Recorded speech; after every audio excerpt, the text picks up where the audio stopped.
Hello everyone. हमारे देश में राज्य के नाम को बदलने की परंपरा संविधान को लागू होने के बाद से ही शुरू हो चुकी है। 1960 में दोस्तों जहां पर बॉम्बे का नाम बदल करके महाराष्ट्र किया गया, उसी प्रकार 1969 में आपका मद्रास का नाम बदल करके तमिलनाडु किया गया। फिर इसी तरह 2007 में उत्तरांचल का नाम उत्तराखंड किया गया। और दोस्तों हाल ही में कैबिनेट ने दोस्तों केरला का नाम बदलकर केरलम करने की प्रस्ताव पर मंजूरी प्रदान कर दी है। अब सवाल ये उठता है कि ये स्टेट के नाम में परिवर्तन की क्या प्रक्रिया है, कैसे राज्य के नाम में परिवर्तन होता है।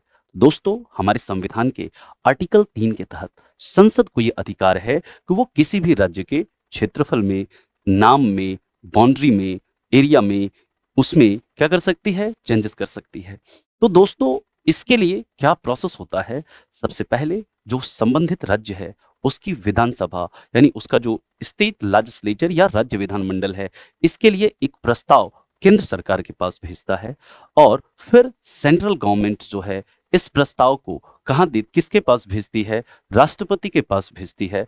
और राष्ट्रपति जब इस पर क्या करते हैं, अपना मंजूरी देते हैं, तो जाकर के फिर कैबिनेट के द्वारा क्या होता है, इस पर फाइनल डिसीजन लिया जाता है। लेकिन राष्ट्रपति अपनी मंजूरी देने से पहले इस प्रस्ताव को, इस जो भी आपका प्रस्ताव है, जो भी आपका बिल है, इस बिल को कहाँ भेजते हैं, तो संबंधित राज्य के पास उसका विचार जानने के लिए भेजते हैं। और यहाँ पर एक टाइम लाइन डिसाइड किया जाता है कि इतने समय के अंदर आपको क्या करना है, इस पर अपना डिसीजन देना है। और जैसे ही राज्य का निर्णय आता है, तो फिर जो कैबिनेट की मंजूरी के बाद एक बिल संसद के किसी भी सदन में यानी कि लोकसभा या राज्यसभा दोनों में से किसी भी सदन में इंट्रोड्यूस किया जाता है।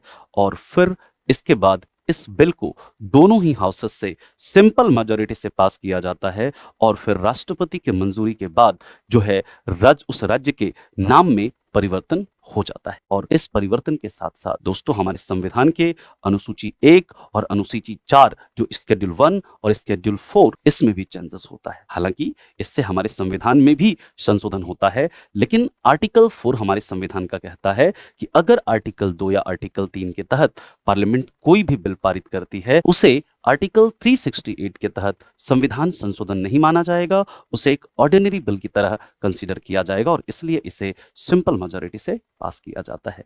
तो दोस्तों आप लोगों से मेरा सवाल है, आप लोग ये बताएंगे कि जो कर्नाटक जो मैसूर है, मैसूर का नाम बदलकर किस साल में कर्नाटका किया गया, या आप लोग कमेंट में जरूर बताएंगे।